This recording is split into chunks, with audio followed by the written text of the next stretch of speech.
This week on Filthy Hope. What do you do if you've worn a mask so long with the people that you love and care about and their opinion matters to you that you actually don't know how to take that mask off? You don't know which part of that is you and which part is the mask that you've presented, and what will happen if I take that mask off? Will they still love me? Will I still be accepted? Will I still have a job? They're dangerous questions.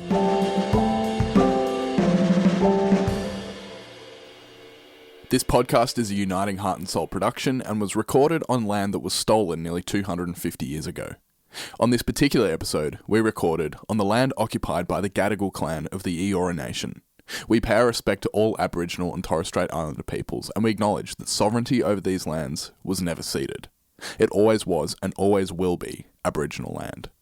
At Filthy Hope, we humbly contribute to the ancient and ongoing traditions of storytelling when we share stories on this podcast.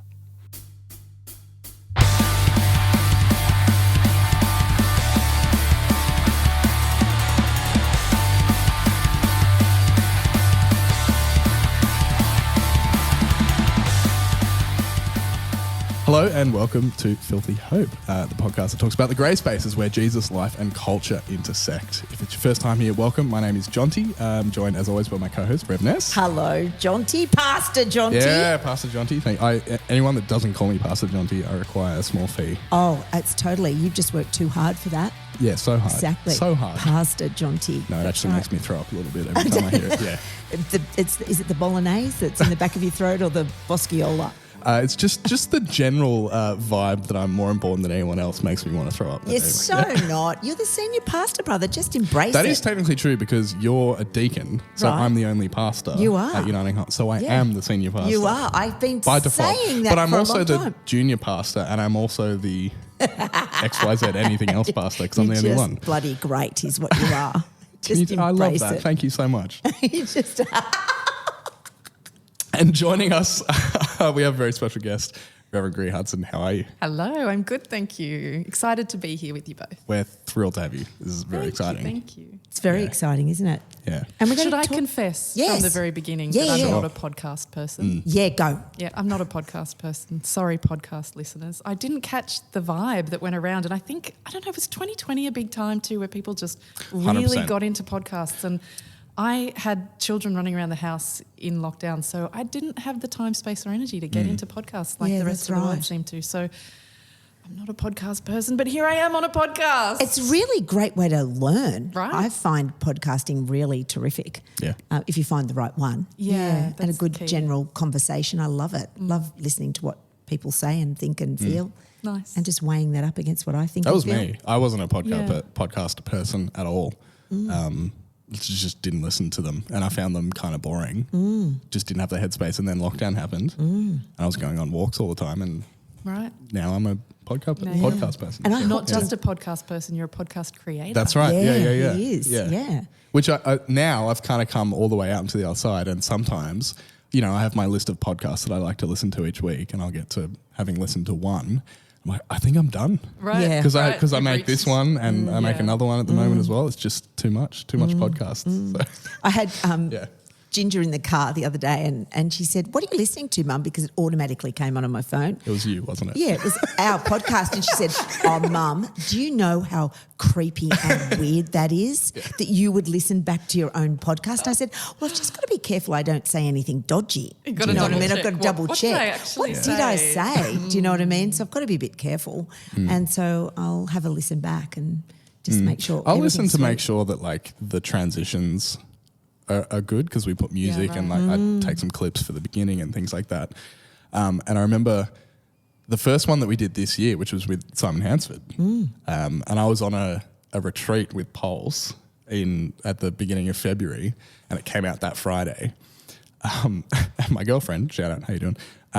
She doesn't really listen anymore because she's sick of hearing my voice, which is bored. fair enough. Yeah. Why would I want to listen to more of you? Which I think is fair enough. She calls me and go, "Hey, have you listened back to the episode this week?" I'm like, "No, why would I do that?"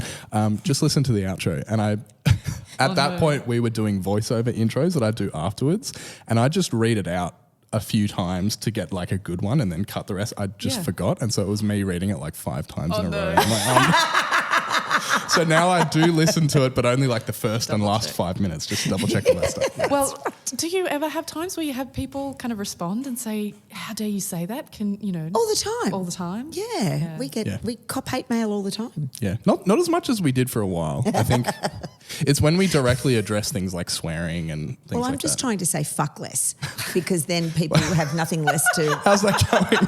Well, it's going all right. I'm trying to maintain being authentic and not say it. Oh, how appropriate given the topic of our conversation today. And it's hard. Yeah. So to live into my full authenticity, I shouldn't really have to self-filter my authentic way that I want to communicate. But some listeners have come back saying that I'm not a real Christian and I can't possibly love Jesus if I drop the F-bomb, Greer.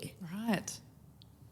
That was a great tangent. What? Because It's a good segue. because we're talking. That was a really good segue into what we're going to talk about. I'm the queen of that stuff. Because today we've got Greer here and we're actually talking about authenticity because Greer and I had a conversation. Greer was getting ready for the Preach Fest, which went off. Kudos to you, amazing? sister. Congratulations. I only played a very small part in it. My team, the Vital Leadership team, organised it all. But it was a great time, wasn't it? Preach Fest was amazing. I was so proud of the team. I'm really proud of what you guys put together. It was just really phenomenal and well done. Thank you. Well done. For a Uniting Church inspired major event like that, it was good on you. Yeah. Yeah, it's amazing. Yeah. And so we had a conversation. We did, yes, because I'm the Period of Discernment coordinator with the Vital Leadership team, and you, Ness, look after some pod people, mentor people, which is such a great thing to do. So for our non-churchy listeners, can you unpack what that means? Yeah, no, when I meet people and they say, language. so what do you do? You're a minister in the church, but you don't have a church. What do you do? And when I say, well, I'm the Period of Discernment coordinator as part of the Vital Leadership team of UME, part of the Synod of New South Wales and ACT. And they look at me with this like, what?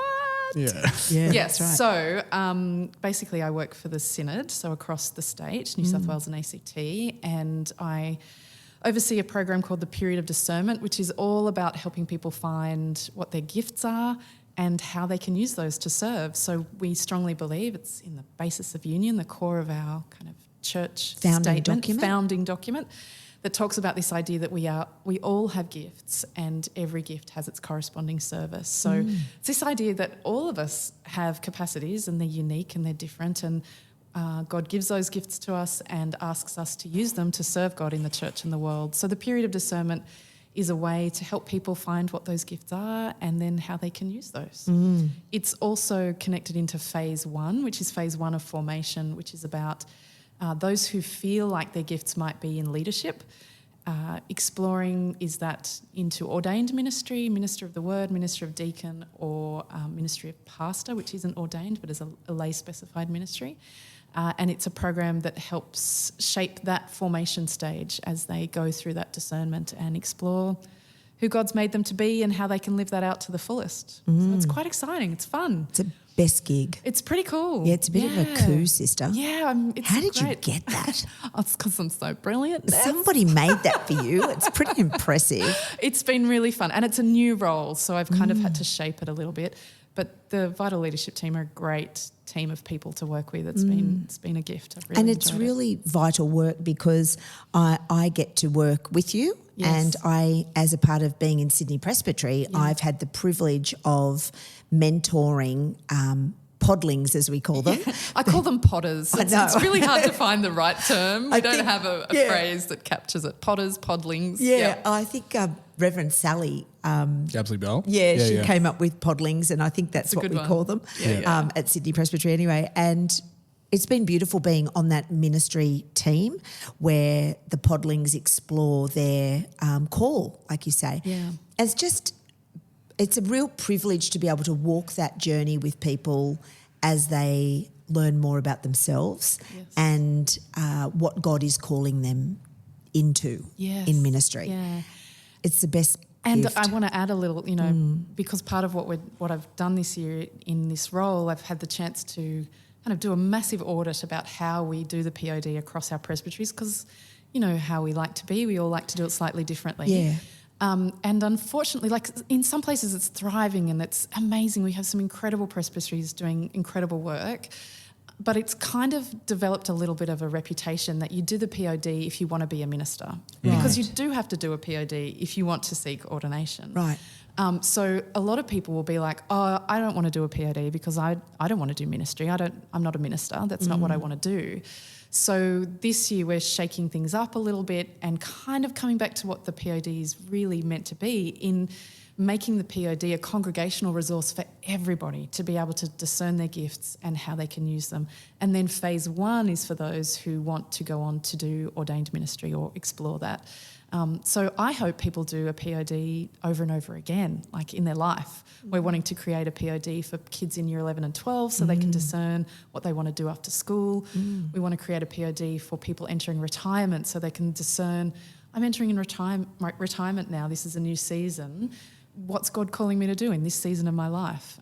For people who are entering the workforce again after having kids, or whatever it might be, whatever stage of life where you have that sense of, I don't know where God wants me, why not have the support of the church and have a community around you to discern? Fantastic. And see where God's calling you. Oh, it's so great, because not all of the podlings end up saying, I feel God calling me into ordained ministry. No.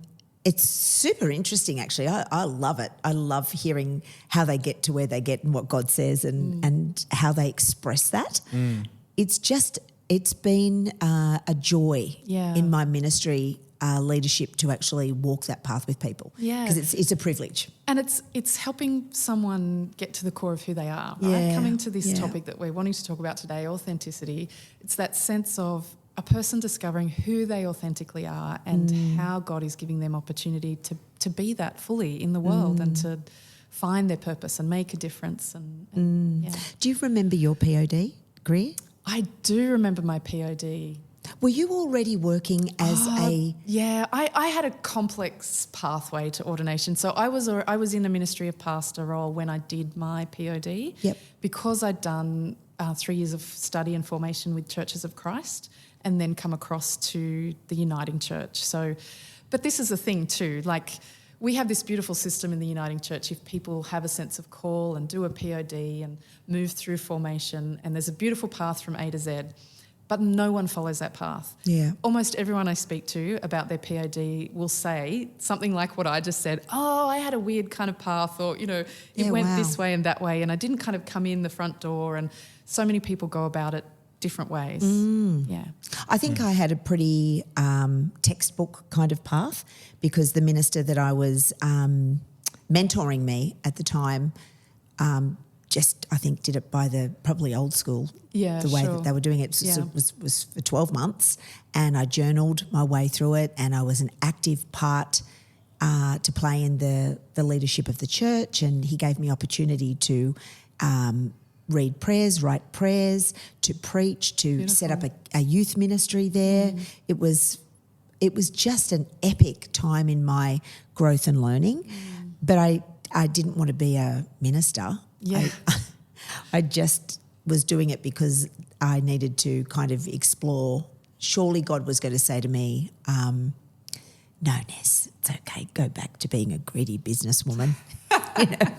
Keep acquiring fancy vehicles and investment properties and handbags, darling, you'll be fine. But I didn't want to come out of that life into a ministry life where I didn't have those things anymore. Yeah. So it was really tough for me. It's a huge step to enter into ministry full time, like a capital M ministry, and it's we need that discernment process to support us as we take those steps and as we move in those directions. And it's horrific hearing God, because then when God makes it clear, like you've stuffed, basically. It's like, oh, okay, I've got to do that then now, don't I? Yeah. Literally, right? Yeah. And people often say, oh, I don't hear the voice of God, and I silently think, lucky bastard. Yeah. Because I agree, but for me it's been a little bit different in that it hasn't been like this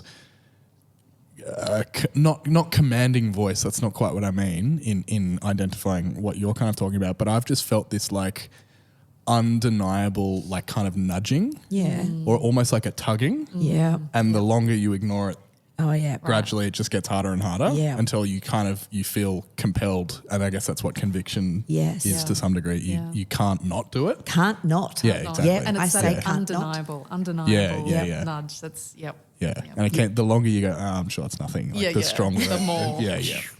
That's right. You need another sign? Here you go, says God. Yeah. That's right. That's right. Shout out to God.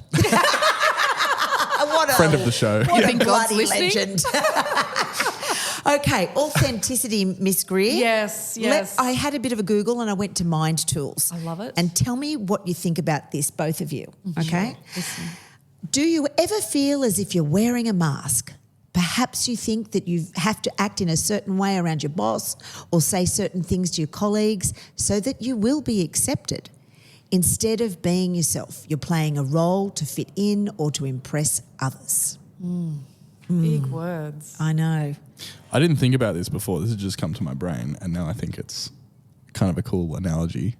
The word mask in there. Yeah. This is recording towards the end of the year, having come through Halloween.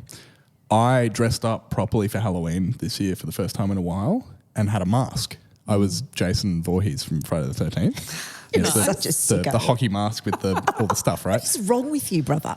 Oh, look, a list of things, but but I'm going to go preacher mode here and tell a story. But like the experience of going to a party and having a mask, I found really frustrating and annoying and more trouble than it was worth. Wow. Because you kind of have I have this mask that, it wasn't expensive. I got it on special, but it's a replica, really nice movie prop mask. Getting it on my head was a pain because under this hat, I have quite long hair. And it has the strap that goes over the top and around the sides. And so it made my hair stick out in weird. So I had to kind of manage that. Once it's on, my breath starts like collecting condensation on the inside of the mask. And it's quite a thick, for people that know what the mask looks like, it's quite a thick mask. Once you take it off, you got to kind of keep track of where it is as well. And like, I have this mask that I've invested into, and now did I leave it in? Have I left it outside? Oh, now it's raining. I got to go grab the mask. Blah blah blah blah blah blah. It's just this whole thing. And by the end, I just took the mask off and couldn't be bothered. And I think when we talk about authenticity, this idea of we've definitely used this language before on the podcast, but the masks that we wear to kind of manage how people see us, in my experience, is just so much more effort than it's worth. Because once you start wearing it, you have to keep track of who knows you for which mask. Yeah. Right. You've got to keep up the bullshit. You've got to keep it up. Yeah. And it's almost like the longer you have it on, the scarier the idea of taking it off is. Yeah.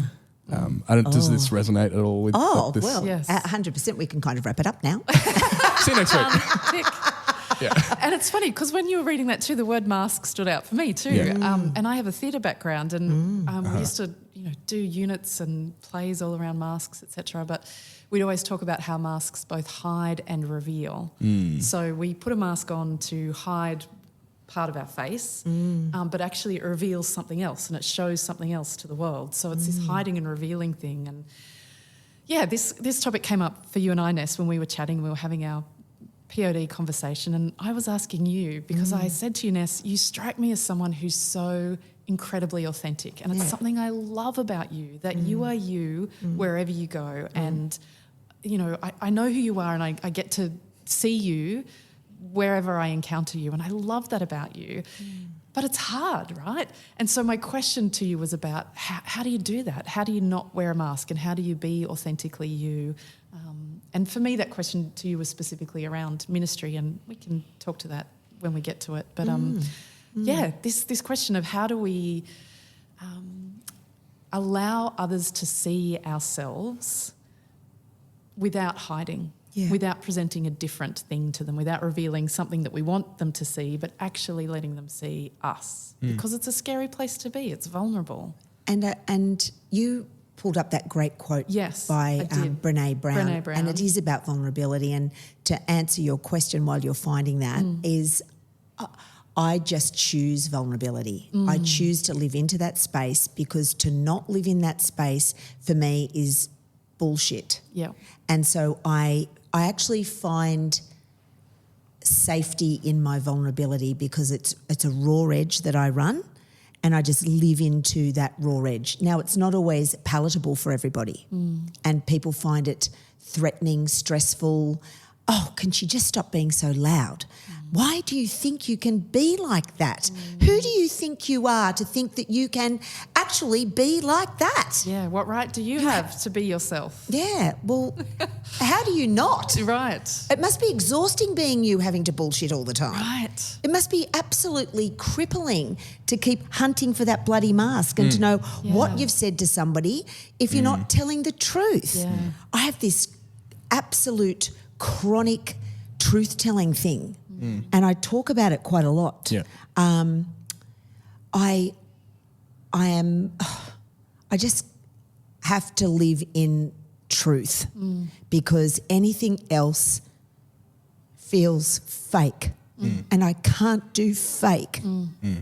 And I have got to the point at my age where I've just had to go, well, if I'm too real for you, that's more about you. Yes. Not my problem. Yeah. I'm sorry that you find that tough. Yeah. I think what you should do is come down to Wellness HQ, book in for some therapy and start exploring your true identity. Yeah. And have a look at who you really are. Yeah. And you too could feel the freedom to be fully who God made you to be. Yeah.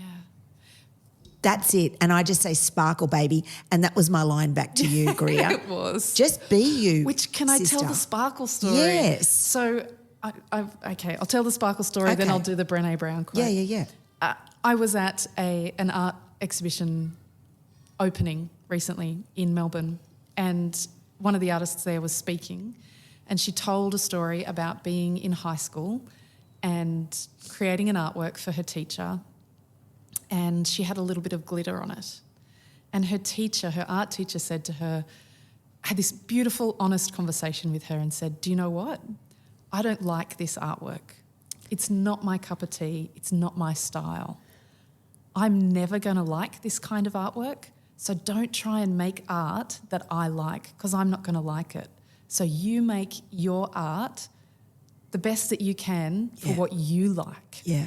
And it gave this young girl permission to be herself. So she then went to town with the glitter and like sparkled the crap out of things, Yes. you know, and just let herself be the artist she was made to be. Yeah. And her teacher never liked her artwork, but guess what? She didn't have to. No. And the student didn't feel like, you know, she knew that she had permission, that she didn't have to feel like she had to please someone else. And I think so often we try and create art, we try and be the kind of person that we think other people will like, but we can't actually please everybody. We can't be the artwork that everybody likes. So we just need to be the artwork that we are and sparkle That God created us to be, because we are each an artwork. Right. And if we spend time creating art that we think is going to satisfy Everybody. other people, then you're not going to do the thing that's going to satisfy the people that actually care about you. Right. Because you're trying to do something else for people Right. that aren't going to like it anyway. Yeah. Right? Yeah. Yeah. Yeah.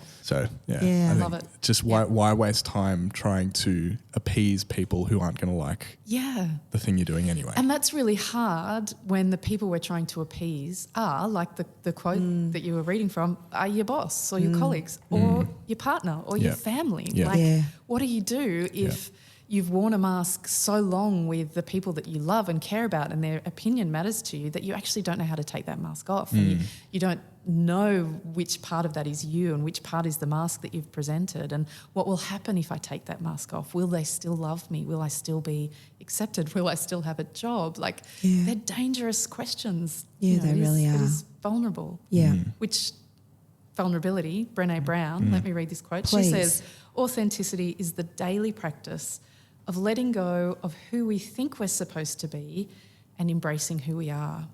Choosing authenticity means cultivating the courage to be imperfect, to set boundaries, and to allow ourselves to be vulnerable. Yeah.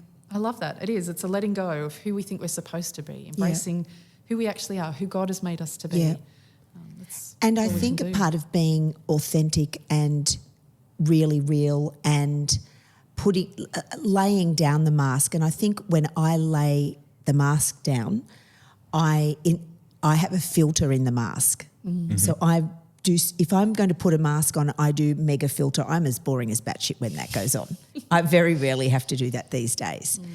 But what I've found is if I keep that filter off, often I have to say sorry. And I've got to be willing to say sorry for when my fullness of who God made me to be, and my personality and just my rawness of who I choose to be in my authentic self can push buttons for people. Yeah. And I know it's not my responsibility because it's their button, but I think that's part of your authenticity.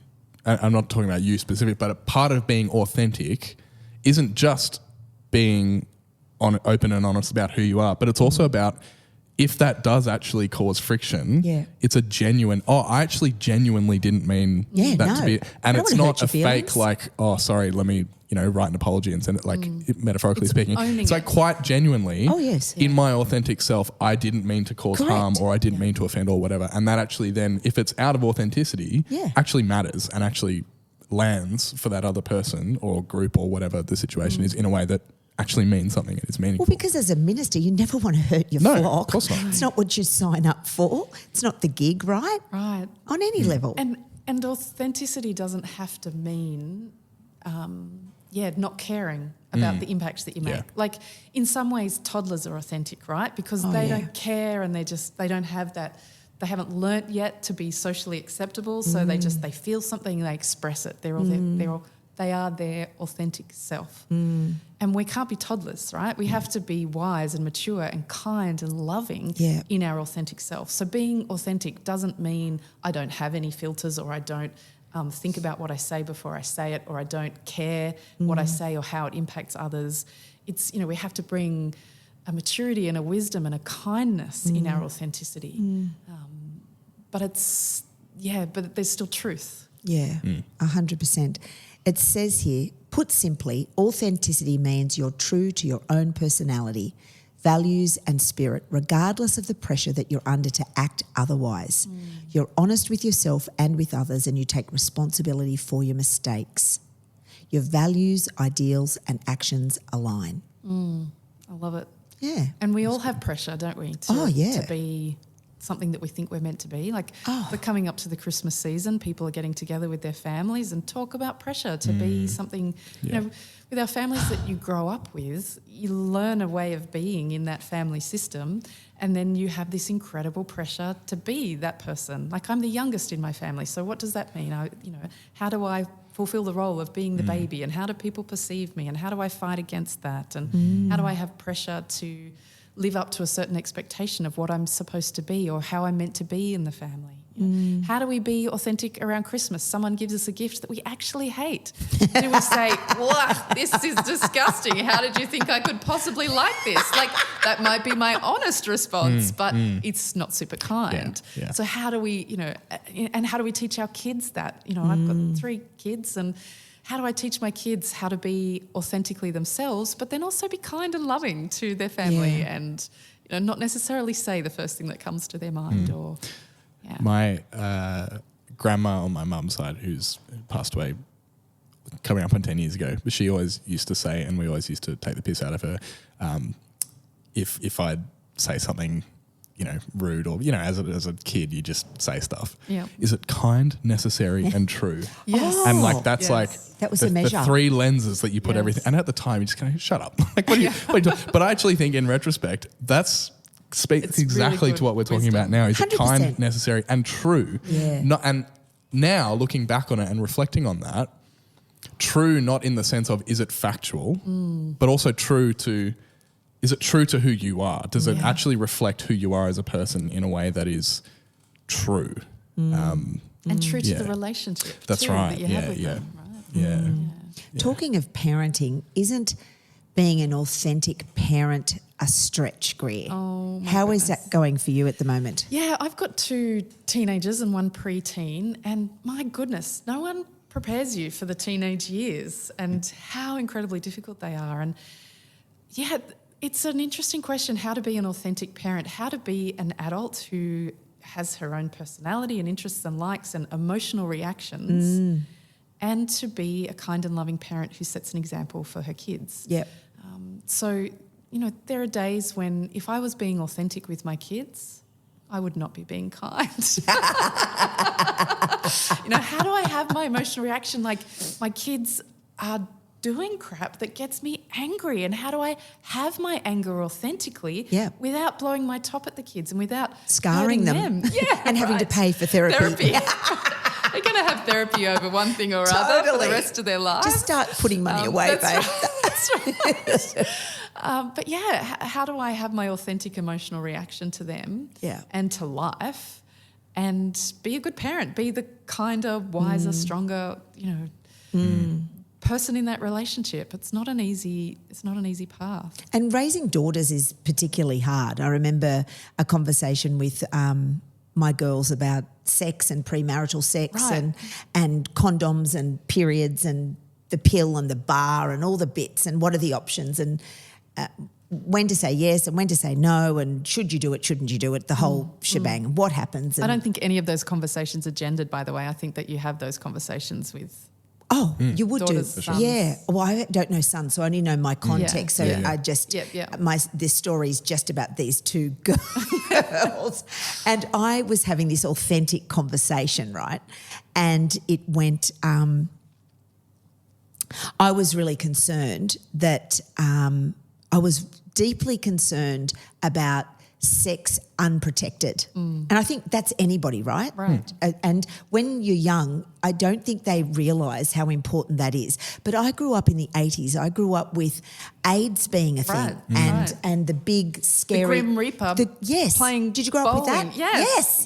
I was so scared. Yep. I remember once having a sore vagina thinking I'd caught AIDS and having to ring my mum. I was so worried about that. It was terrible. Yeah. It was just thrush from antibiotics, but it wasn't AIDS, so it was a good thing. But it was a very scary thing. But I've grown up in that period of time. I also grew up with all my own baggage around child abuse and grew up with my own baggage of having an abortion at 21. And so I did not want my kids to have unprotected sex and then have to make a decision whether they would keep it or kill it. And so I had to have this really authentic conversation one day after what was an unprotected sex moment. And I lost my shit in the most authentic shit-lossage ever. Shit-lossage. Is that a word? It is now. It is I love it. Yeah. You know what I mean, though, don't you? Trademark it. I lost it at the bottom of the stairs in the grandest fashion that you could. It's one we all laugh about now. We piss ourselves as a family. I was on steroids, mate. I went off. But what I was authentically concerned about was my kid having an unwanted pregnancy and having to make a decision that would change her life forever. Whether it was have the child, it would change her life, or abort the child, it would change her life.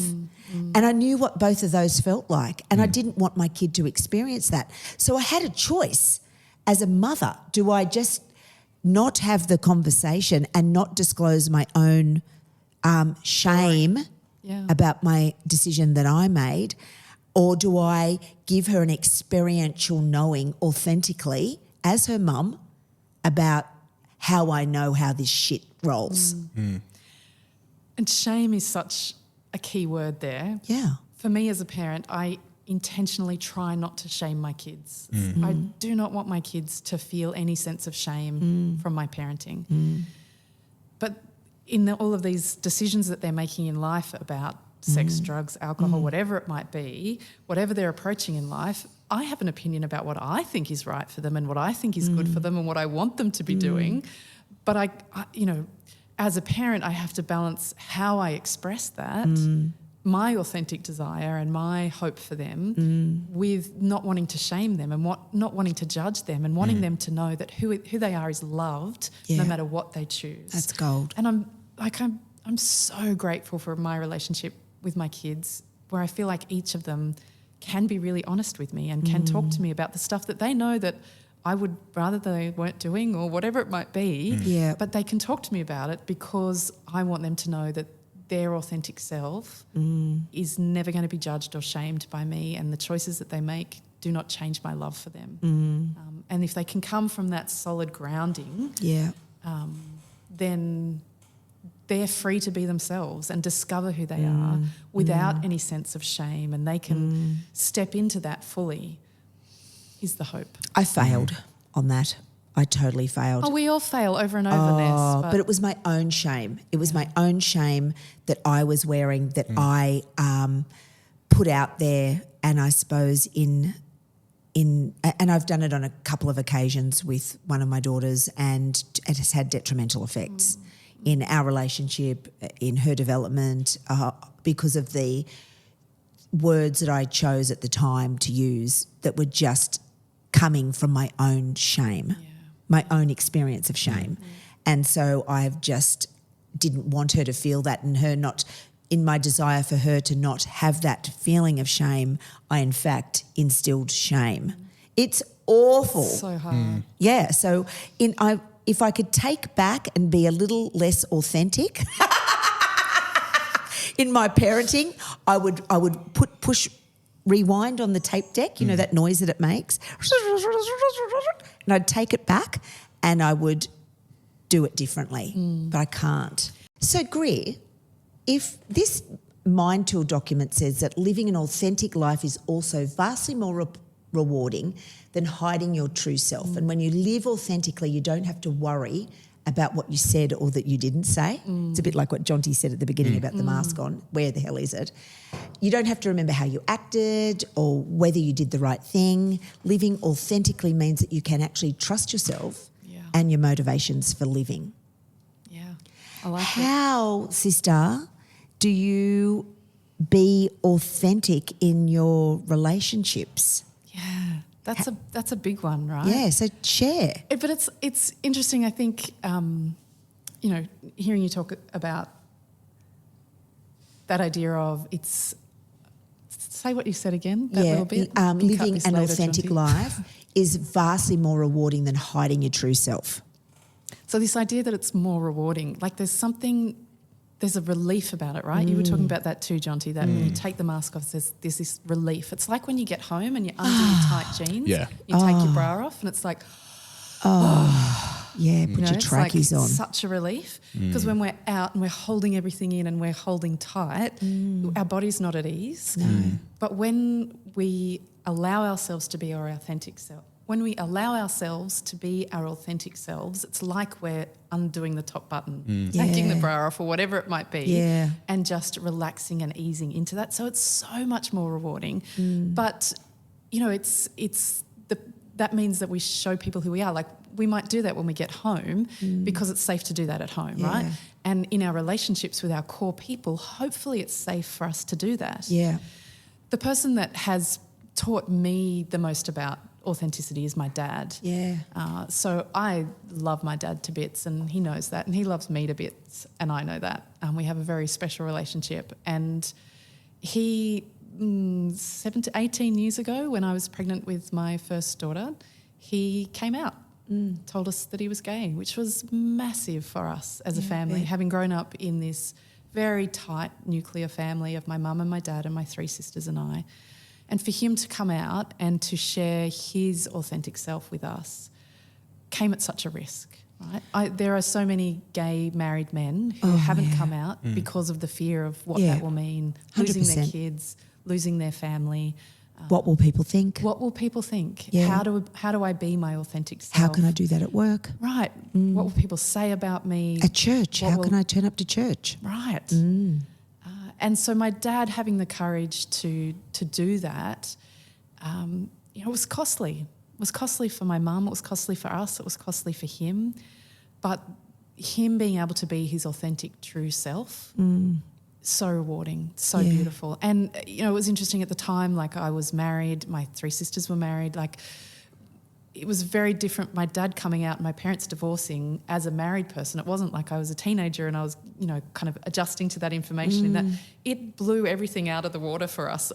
For me, I kind of was coping with becoming a mum and thinking, well, hang on a minute. If my mum and dad's relationship is different to what I thought it was, and that was the ideal married relationship. What does that mean about my married relationship? Yeah. And what, it sent me into a bit of a spin. And it's, how do you be your authentic self in a relationship when that person, when being your authentic self might not be met by your partner, when it might not be understood or welcomed?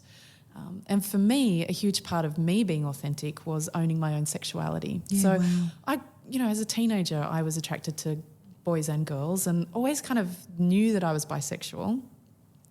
Shared that with my fiance, like my boyfriend who became my fiance, became my husband, and then lived, in a monogamous heterosexual relationship for 20 years. So that part of my identity and my sexuality was just never explored. It never had space to explore or be flourishing or be part of my identity. Like hardly anybody knew, because how do you own that about yourself, that you're attracted to men and women when you're in a relationship with a man? Right. And what does that say about him, and how does that impact him? Like Right. what will other people say about me? What will other people say about him?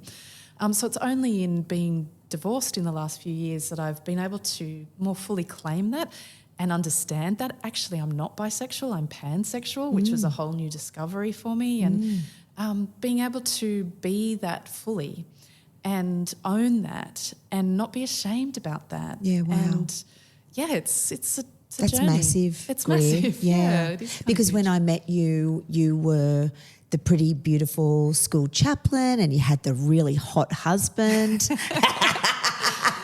And you were this just dynamo ministry team together. And a yet, shiny, happy couple. Yeah. That's what it looks like on the outside. yeah, you did good mask, sister. Yeah. Didn't you? I did good masks to the rest of the world. Right. And to him. Yeah. And to myself. Wow. Yeah. And what impact did that have on your emotional health and spiritual health? Yeah, good questions. I think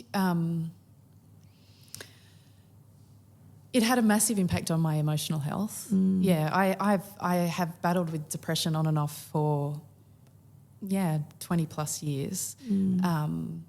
And it's because it's exhausting. Yeah. It's exhausting to not fully be yourself and to not feel met by the core people in your life, partly because you haven't shown them the full version of you, and partly because they haven't had the capacity to meet the full version of me. Yeah.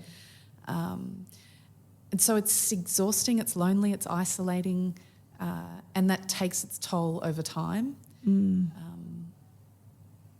Spiritually, that's an interesting question too, because I think that was probably the only space where I felt like I was authentic is with God. Wow. Because with God knew. God knew. Totally. I couldn't hide anything from Yeah, God. that's right. God knew, and I've always known God's love that has been unconditional and complete and full. And I know that who I am, including my sexuality, comes from God. Like it's how I was made, fearfully and wonderfully made. Yeah, That's who God 100%. made me to be.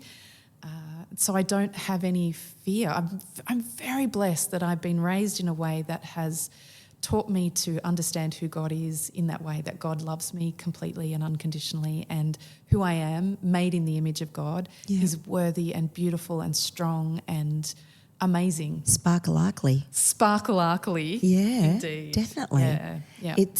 There's a freedom in being exactly who God made you to be. Right. You don't have to pretend anymore, sister. It's a relief. And like you just took a big exhale. It's that, you isn't could it? see it in my shoulders. Right? yes. Yeah. It's like you just let it go. Right. And we know what that's like in relationship. We know friends, we know the people in our life that we can be 100% ourselves with. Yeah. And I have people who draw that out of me. Like, you're someone like that, Ness, that I know when I'm with you, I don't have to pretend to be someone I don't want you other. to bullshit. Right. I'd see through it in a heartbeat. And that's a gift. And I know those friendships where it's like an exhale. It's like, oh, thank goodness I don't have to be some other version of myself. And I think, coming back to this ministry thing, I think that's a really interesting thing when you're a minister. Yeah. Because you're upfront, you've got your flock that you care for, that you don't want to offend, you don't want to hurt, you want to carry them, you want to take them places, you want to draw them deeper into God's grace. You want to be the conduit of that. How do you do that? Building relationships with everybody, being pastoral, being kind and loving, and be your authentic, raw, messy, Yes. messed up, full, wonderful self. Like, That's how do it. you do that? Because there's this element of role, that when you're a minister, you're in a role. So there are times and places where I am minister in a role. Yeah. I did a wedding on the weekend and I was there as the celebrant, and Yes. that's my role. Totally. So it's not the right place for me to go, my marriage fell apart, blah, blah, blah. I don't know if I believe in marriage anymore. That's not the place for that authentic conversation. No. I'm there in a role and I fulfill that role. Yeah. But you bring your authentic self to that role. I bring my authentic self to that role. You just don't have to be quite as outrageous. You're full sparkle. Right. It's and it's a moderated sparkle event. That's how don't you think? I don't know. I think that I'm in my mid-40s now, and I think I'm at that point where I'm like, I don't really care what other people think of me. You know, so I'm kind of relaxed when I get up at a wedding to be able to just go, this is me, you know, and to be yourself. And I feel like that sparkle is still there in its fullness. It's a little bit like a fire. So a fire can be a raging bonfire, but it can also be like, the coals that are burning bright. Camera's gone off.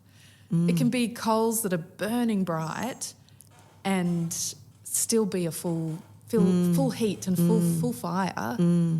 They're all the same fire, just different expressions of it. It's not even different versions, it's just different expressions of that one true fire. I love that. Greer, can I ask you then, in ministry, is your new expression of your full sparkle-arcly now in your pan self, is that how I say it? You can say it that way, yeah. Is that offensive? No, not at all. Is that the way to Fine. say it? Yeah. I don't know that I've ever heard it said like that. I don't know what. Well, because you just love people, don't you? love Just fall in people. love with people. I do. I like the wine, not Yeah. the label. Can you tell us there that we story? go. That's a great one. Yeah. That's from Schitt's Creek. It's such a great TV show. And there's this beautiful scene where the main character, David, is choosing wine with his friend, and his friend has just discovered David, who is incredibly camp and gay, has just slept with a woman.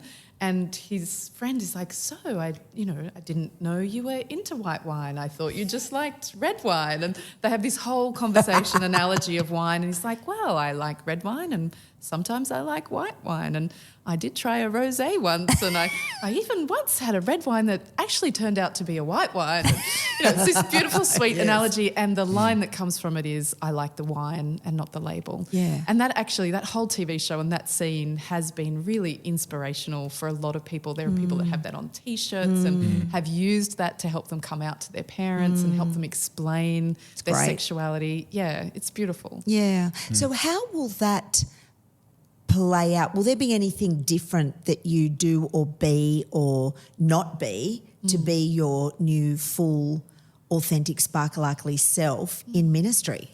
Yeah. What does that? Is it? I think it has to. I feel like I'm on this massive journey that I've been on for the last, I want to say, intensely the last 3 years, but really it's come from a lot longer before that. It's, began a lot earlier than that. And it's a journey of stepping into authenticity in my key relationships, in the expression of who I am, in my sexuality, in my family, in all areas of my life. And that has to mean my ministry too. And I feel like because I've had some time out from ministry and I'm just coming back into it.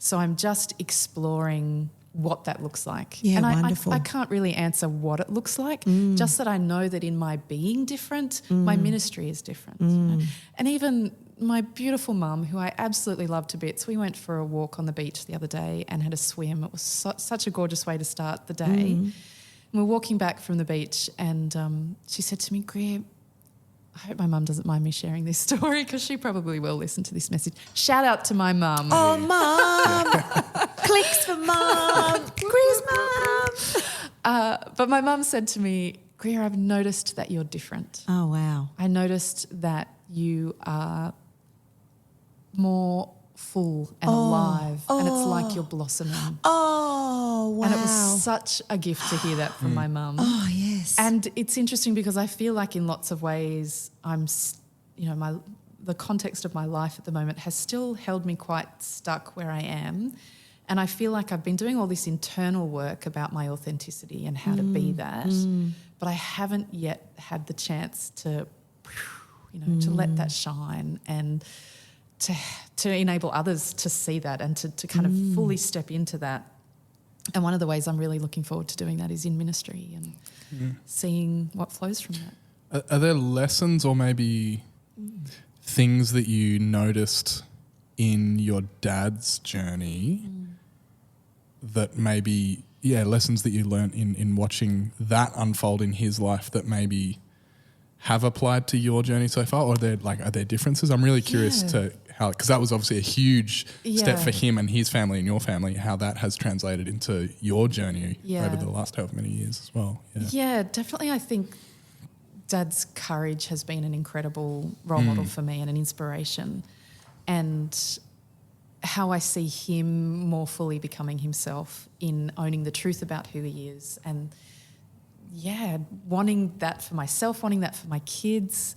It was actually while I was still married and I was watching a teenage show with my kids, one of those ABC3 kids shows.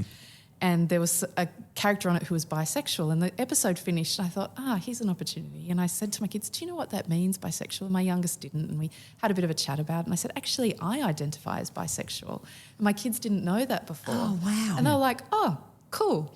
And then moved on, it meant nothing to them, But later I had a really great conversation with one of my kids who also shared about their own sexuality with me, and they were able to do that. And they said, I was able to talk to you about this because you talked to me about it. So it's just this ripple flow-on effect, Like my dad's courage gave me courage, gave my kids courage. The freedom that you've the freedom that you've just imparted to your children at a young age is just like, wow, Greer. And now my kids grow up with their granddad and his male partner, and that's just normal for them. Totally. Yeah, that's one of the other lessons that my dad really taught me, in all of that, in Dad owning his sexuality, in Mum and Dad's relationship changing and them divorcing, my dad gave me this incredible gift the whole way along the way where he said, whatever your reaction is, whatever your thoughts and feelings are, you are welcome to express them to me. So when I was angry, I was able to say that to him. When I was confused, when I thought, I don't care, I want you to stay married to Mum, you love Mum, you committed to her, stay married to her. I don't care if you're gay, I don't care if you're unhappy. The little child in me that just wants parents to stay together. I was able to express that to Dad. And because I was able to express whatever I was thinking and feeling with him, and he could safely receive that without getting defensive, without getting angry, or without having, without putting his own emotional reaction onto me as my parent, as my dad, that was an incredible gift for me then to journey with him. And I was able to journey with him. And then when I was able to get to that place of saying, oh, of course I want this for you. Of course I want your authenticity. Of course I want you to be free, to be with who you love and to be fully yourself and to own that in yourself. And I was able to do that, and our relationship actually just deepened and strengthened from it because he welcomed me as I was, even if I was going to be rejecting of him. Yeah, wow. It's incredible courage, right? It is. I think we spoke about a couple of episodes ago the book of Job. Yeah. One of the big lessons that I take from Job is that having that adult relationship with God, that you can be pissed off with God. Right. And God isn't going to hold that against you. God welcomes that and actually wants you to bring those big, tough things to him. Yeah. And that relationship is still open. And deeper and stronger. Yes. Look As at a the result Psalms. of. Look at the Psalms and, David crying out going, where are you, God? How dare you let this happen? What is going on? God wants to hear our anguish and our fear and our pain and our it's been a really tough few years for me and my family. And there have been times where I'm like, I can't talk to you, God, because I have nothing to say and I'm so angry and I just can't speak. There's no words. And God welcomes that. God accepts that. God allows that and holds you in it. Holds me. Even when I can't feel, sense, see God at work or God's presence with me, God is with us in it. Yeah. And I hope this conversation has been affirming for you, and this is a part of your story that you will tell of, like your mother said, like a blossoming, and just allowing you to absorb all the sparkle dust in the atmosphere and just suck it into your being. And then every time you speak, may it just go out into the ether. Sparkle, baby, with your jazz hands. And you can just be fully who God made you to be, because A, it's enough. A, it's bloody sensational. You're a gorgeous human being and you're deeply grounded, and you have never, ever occurred to me to not be authentic, ever.